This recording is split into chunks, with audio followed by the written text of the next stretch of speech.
So, kamusta po mga ka-Streetwise? Ako po si Takero Miyamoto at welcome po sa aking munting channel. So, mga kababayan, alam naman po natin kung anong klaseng pambababoy yung ginawa po ni Sara Duterte sa Maynila anong eleksyon. So, tandaan po natin, no, yung tatlong congressman nga po na tinira ni Sara, si Abante, si Joel Chua, at saka si Valderrama. Tama ba isa? Oh? Valderrama. Oh, inata. So, ngayon, nakalam po talaga natin, natalo po si Benny Abante. Siyempre, kilala po natin si Benny Abante, di ba? Siya po yung isa po sa mga promotor ng Quadcom. At siyempre, tayo po na naniniwala sa Quadcom, medyo nalungkot po tayo kasi tandaan po natin na meron pong Quadcom 2.0. No? Villarriano. Okay, thank you. Villarriano. Wala si Dan Fernandez, talo talaga. Talo talaga. Pero at least mga kababayan, no? Kasi tapos na po yung termino ni Dan Fernandez eh. Wala tayong magagawa doon. Di ba? Hindi siya pwede tumakbong congressman. Tapos na nga yung term niya, kaya nga tumakbong, di ba? Kaya siya tumakbong governor. Pero ang point natin dito mga kababayan, sa tatlong binaboy po ni Sara Duterte sa Maynila na congressman, si Valeriano, tama, thank you Valeriano, si Abante, at saka si Joel Chua, tatlo po doon nanalo. Di ba? So ito kayo, di ba talo si Benny Abante? Ako nga, nagulat nga ako eh. So kaya may balita ngayon dito. Kakabalita lang to kanina. Kaya ako napalive stream dahil dito eh. So sabi dito, okay, Comelec Division Abante winner in Manila 6th District. June 18, 2025. Kakabalita lang, kanina lang. Kanina lang, kakabalita lang kanina. So sabi dito, Representative Benny Abante Jr. has officially been re-elected Congressman of Manila 6th District after the Commission on Election 2nd Division declared his rival certificate of candidacy void. So ganyan po kasi mga kababayan, kapag void po kasi yung certificate of candidacy, ibig sabihin nun, in the first place, dapat hindi ka kasali. Ayun yun eh. Di ba? Si Dan Fernandez talaga, Ma'am Sally, talagang iiwanan niya po talaga yung Congress. Iiwanan niya po talaga kasi tapos na po yung termino niya. Talaga po, panalo si panalo talaga.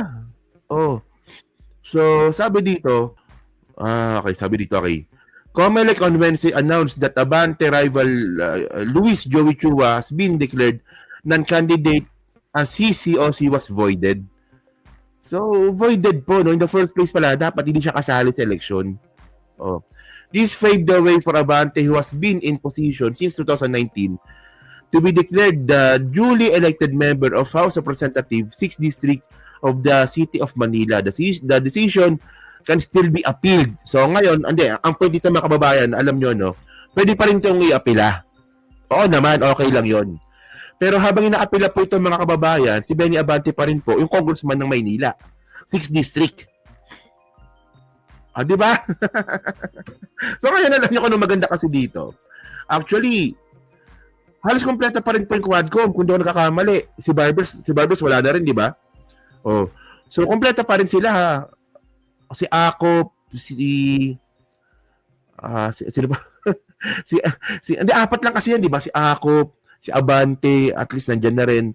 Wala na si Barbers, tsaka si Dan Fernandez pala, wala na, ano. Pero at least po, nandyan po si Abante. Di ba? So, congratulations ha, Benny Abante, ha, pa-burger ka naman. Si Paduano naman kasi, no? Si Paduano pala, si Paduano panalo, ha? Abang Lingkod Party List, panalo po. So, ngayon, mga kababayan, no, tinan nyo to, no? So, ngayon, ito po yung update ngayon ng Comelec. Okay. So, ito po yung kanina, tatlo pala yung natapos sila kanina.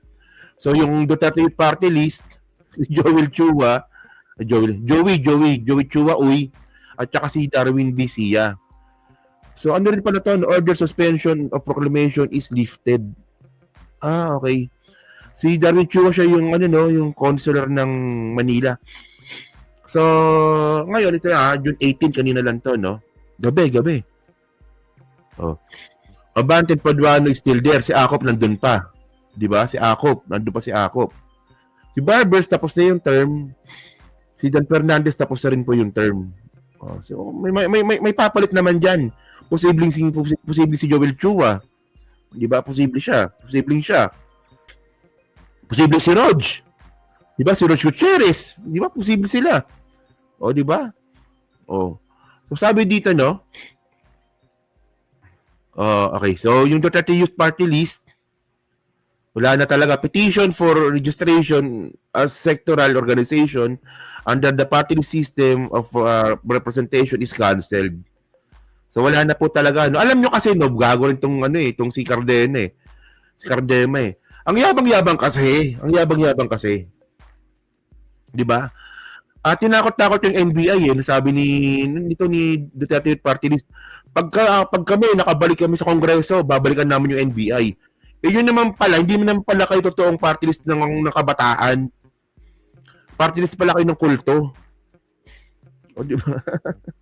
So, sabi pa dito, no? So, ngayon, ang nangyari ngayon dito kay Benny Abante, no? So, sabi dito, no? Actually, hinahanap ko may ganyan palang petisyon. Hindi ko talaga alam, no? Hinahanap ko pero wala akong makitang ibang link, no? So, abangan po natin yung magiging update po dito. So, sabi dito, respondent is considered a non-candidate and the COC is void ab initio. So, void ab initio, ibig sabihin nito, void from the start. So, ibig sabihin nun, yung candidacy nga po ni Joey Chua, Joey Uy, yun pa, nalilito ako. Ni Joey Uy, in the first place, hindi siya kasali. Proclamation of respondent is annulled. Tandaan nyo, annulled. Yung proclamation po ni Joey Uy, annulled na. 'Di ba nakapanumpa na 'yan, 'di ba? Nakapanumpa na pala 'yan eh. So annulled 'yun. No? Pinawalang bisa na. Tapos, ngayon sabi dito, ito yung malupit.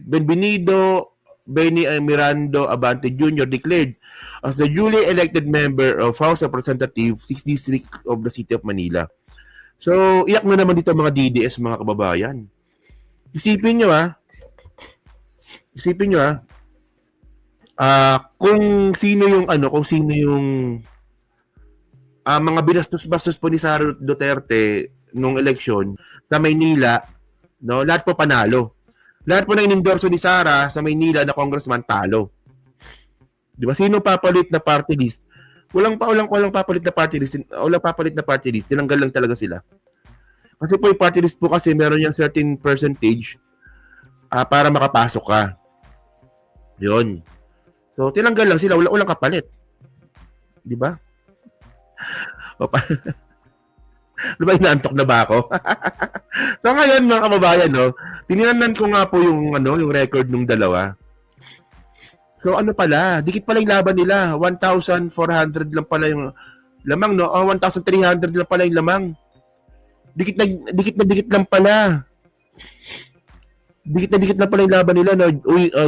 Uy Joey, 64,000, Benny Abante, 63,000. So, 1,000 lang pala, no? Okay. So, ngayon, mga babayan, no? Wag po natin kakalimutan po yung ginawa po ni Sara dito kay Abante. Para ma-refresh po tayo. Tingnan nyo kababuyan ng ginawa po ni Sara kay Abante noong eleksyon. Sino nga ba congressman natin? Anong tawag sa ganitong tao, mga anak? Walang? Klaro yan ha? At kanino siya walang respeto? Sa inyo. Sa inyo siya walang respeto.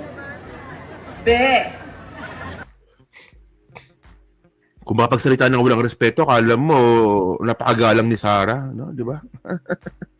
Uy, good news to ha. O yung basta-basta babaliwalain yan, good news po yan. Kasi po, tandaan po natin, no? Ang inaabangan po natin dito yung Quadcom 2.0.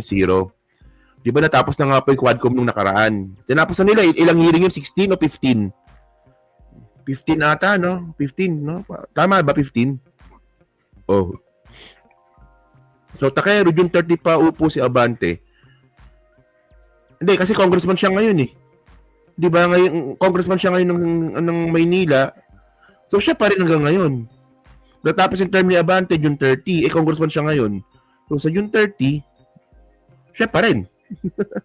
O, diba? Tama, diba? O, kasi mga kababayan, tulad yung sinabi ko, no? Sabi nga po nung Quadcom nung nakaraan, kung sa tingin nga po ng ibang mga sangkot nga po sa patayan, nung panahon nga po ni Digong, tsaka nung panahon nga po, pati sangkot din po sa droga-droga na yan, di ba? Kung akala nila nakaligtas sila nung unang Quadcom, maghintay daw po sila kasi meron daw pong Quadcom 2.0. And to be, kung titinan po talaga natin, marami pa po talagang hindi po naimbitahan. Marami pa, di ba? Marami pa hindi naimbitahan ng Quadcom. Di ba? Isa na dito si Bigman. Si Vitaliano Aguirre. Di ba? Kasama yun eh. Isa siya sa mga promotor nung drug war ni Digong, pero hindi siya na-invite nung unang Quadcom. So abangan po natin yung second Quadcom na sana after po magkaroon po ng officials ng 20th Congress, sana po magsimula po kaagad yung Quadcom 2.0. Di ba? So yun po, so kayo po nung masabi nyo nga po dito sa good news, no? Na nakuha natin ngayon na si Benny Abante po pa rin ang congressman po ng Maynila sa 6th District. So ano rin po masabi nyo nga po dito, no, sa lahat po ng binastos ni Sara Duterte nung eleksyon, lahat po panalo. Iyak ang mga DDS dito. Si Guevara Tribes dapat kasama rin siya, no? Si Guevara tanggal na, di ba? Tanggal na si Guevara eh. Okay.